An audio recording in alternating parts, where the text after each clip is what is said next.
మన ప్రభువైన యేసుక్రీస్తు నామములో మీ అందరికి కూడా నా హృదయపూర్వకమైన వందనాలు.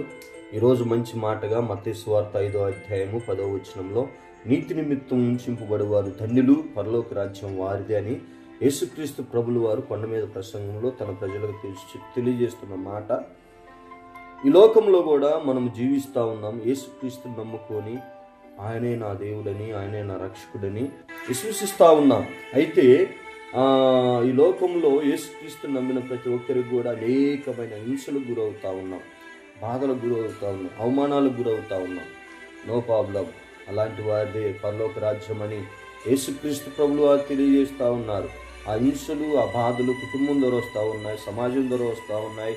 అలాగనే ఇంకా అనేక విధాలుగా అనేక హింసలు గురవుతూ ఉన్నాం. అలాంటి వారిదే పరలోక రాజ్యము.